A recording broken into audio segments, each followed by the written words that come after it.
In the last session, we deal about the hackers and the classifications of hackers. Now, today we will discuss about the phases of hacking. How many phases of hackings are there? There are 5 phases.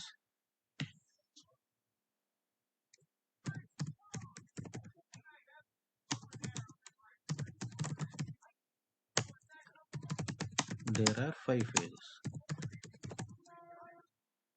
That first one is reconnaissance.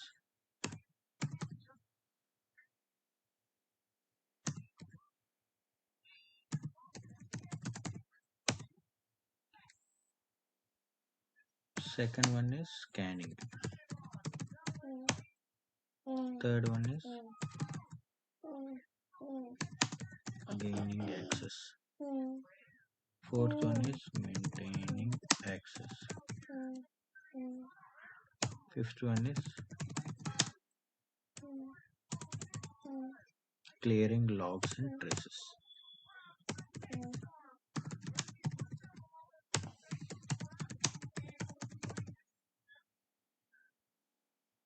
These are all our phases of hacking.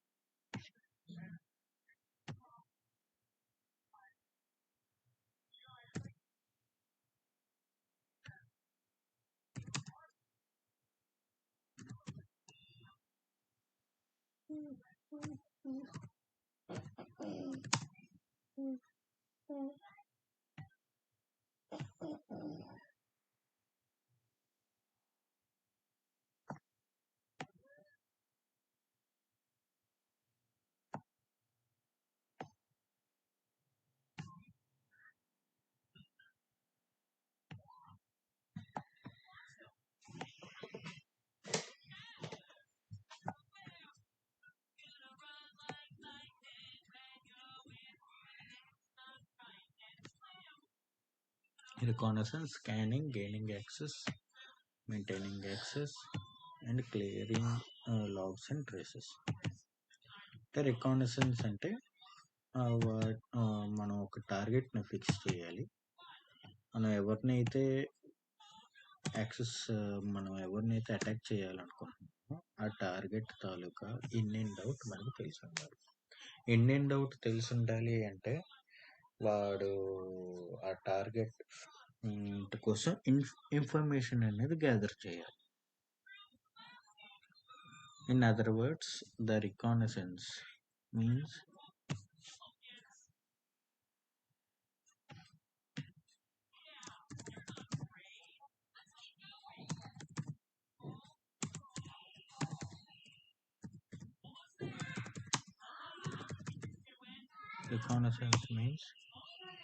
the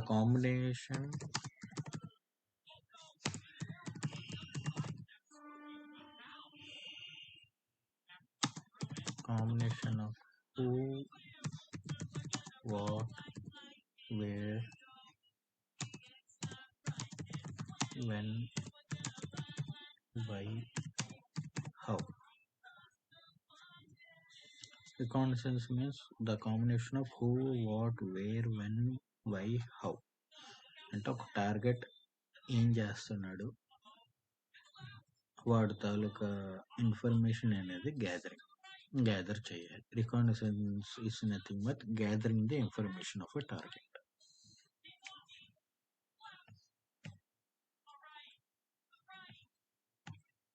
రికానసెన్స్ తర్వాత second phase ఏంటి, scanning. ఈ scanning లో మనం ఏం చేస్తాము అంటే ఒక specific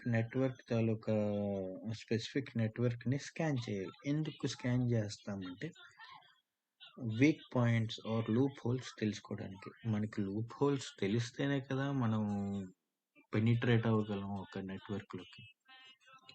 అందుకు దాన్ని మనం స్కాన్ చేస్తాం. మనకి లూప్ హోల్ అనేది దొరికితే దాన్ని మనం యాక్సెస్ ని గెయినింగ్ అవుతున్నట్టు. లూప్ హోల్ దొరకడం అంటే గెయినింగ్ యాక్సెస్. మనకి యాక్సెస్ వచ్చిన తర్వాత మనం ఏం చేయాలి, మెయింటైన్ చేయాలి. మెయింటైన్ ఇన్ ది సెన్స్ వాడి తాలూకా డేటా మొత్తం మనం కలెక్ట్ చేయాలి. దాన్ని మెయింటైన్ చేస్తూ లాస్ట్ స్టెప్ ఏంటి, ఇది లాస్ట్ స్టెప్.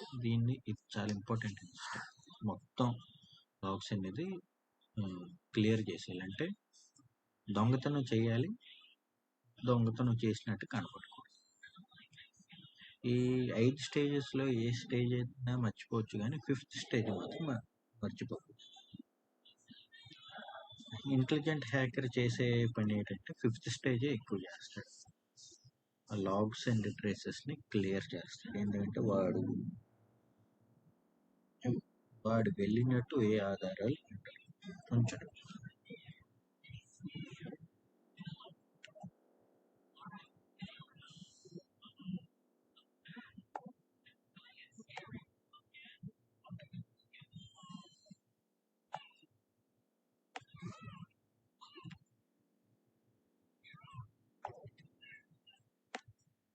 అర్థమైందా?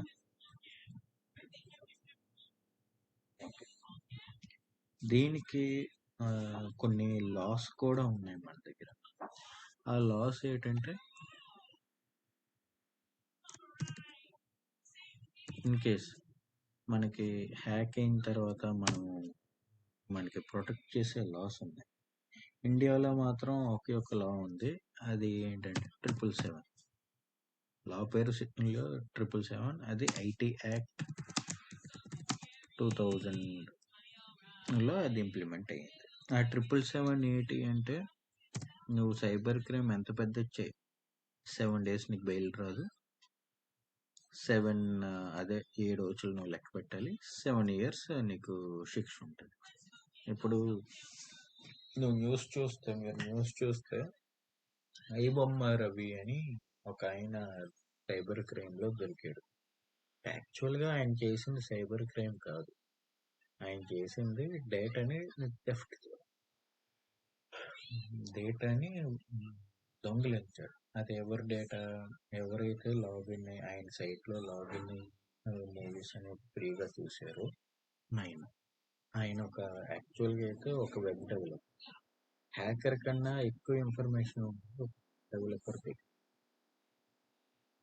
ఆయన మరి దొరికిపోయాడు. ఆయనకు పడే శిక్ష 7 years. 7 years తర్వాత హ్యాపీగా ఆయన బయటకు వచ్చి మన ఇండియాలో 7 days వరకు బెయిల్ రాదు. 7 రోజుల లెక్క పెట్టాలి. 7 years పనిష్మెంట్.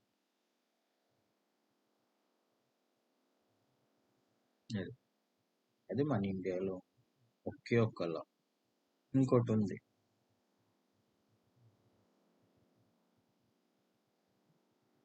ఈ యాక్ట్ వాళ్ళు సైబర్ క్రైమ్ అని. ఇంకోటి ఉన్నది డిపిటి. ఈ యాక్ట్ ఏంటంటే digital person data protection.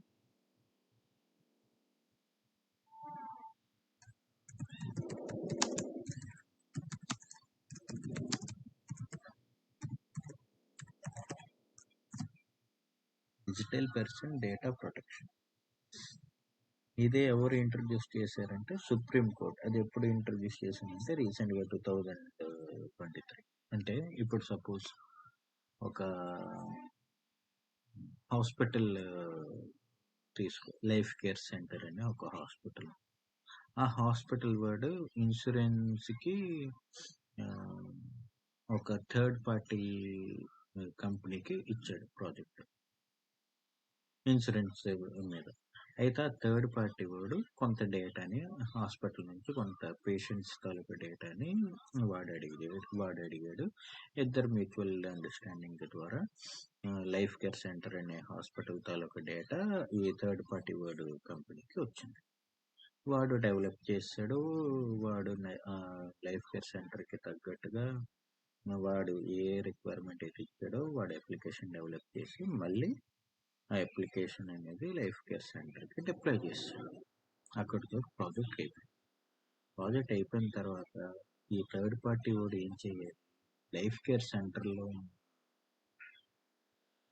Patients డేటాని వాడు డిలీట్ చేయాలి వాడి సర్వర్. ఒకవేళ డిలీట్ చేయలేదు అని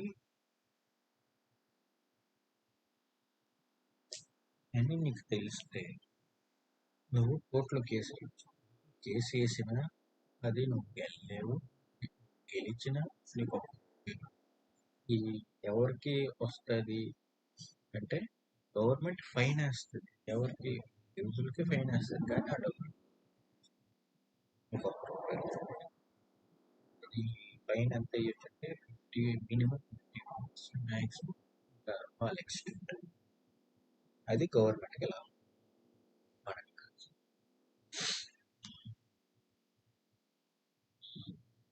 అర్థమైందా? ఇది మన ఇండియాలో ఉండాలి. ఇప్పుడు అదే గ్లోబల్లో చూసుకుంటే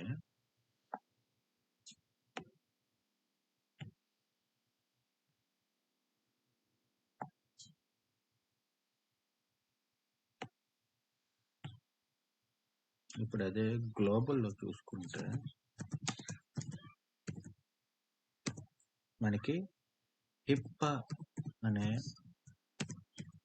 ఒక బాడీ ఉంది. ఆ హిప్పా ఏంటంటే health insurance portability and accountability act. ఇదేంటి అంటే, ఇప్పుడు నువ్వు ఒక ఇది తీసుకున్నావు, హెల్త్ ఇన్సూరెన్స్ తీసుకున్నావు, దానికి సర్టెన్ లిమిట్ ఉంటుంది కదా, ఒక 1 year 2 years. 1 year తర్వాత నువ్వు దాన్ని మళ్ళీ రెన్యూ చేసుకోకపోతే నువ్వు ఎవరి దగ్గర నుంచి అయితే తీసుకున్నావో వాడు నీ డేటాని డిలీట్ చేయాలి. ఒకవేళ డిలీట్ చేయలేదు అనుకో, నీ దగ్గర ఆధారం, నీ దగ్గర ప్రూఫ్స్ ఉంటాయి. ఈ హిప్పాకి నువ్వు విత్ ప్రూఫ్స్ నువ్వు అటాచ్ చేస్తే నువ్వు వాడి దగ్గర నుంచి 1000 crores అయినా నువ్వు తీసుకో. అది మాట. ఇంకోటి ఉంది, ఇవన్నీ గ్లోబల్ లాస్. ఇంకోటి GDPR. ముందుది హెల్త్ ఇన్సూరెన్స్. నువ్వు మీరు అడగొచ్చు ఏది జనరల్ పబ్లిక్ ఏముంటుంది అని. ఈ జనరల్ పబ్లిక్ది ఇది. దీన్ని GDPR అంటే general data protection regulation act.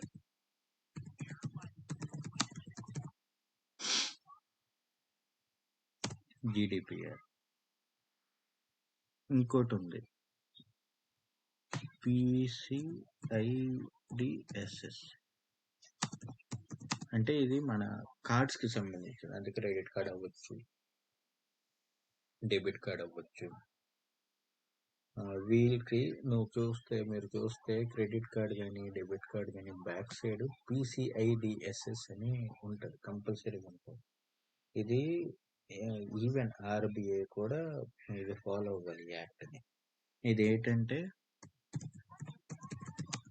దీని అర్థం payment card industry data security standard.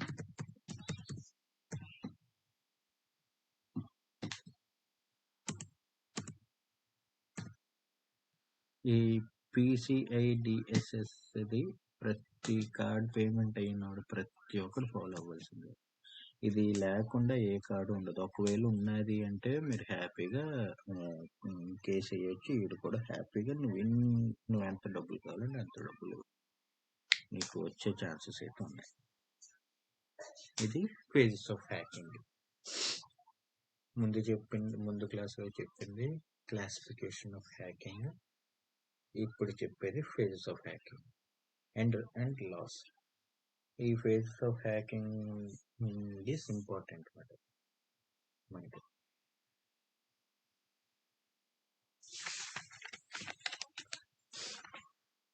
ఈ లాస్ తోటి మాడ్యూల్ 1 కంప్లీట్ అయినట్టు.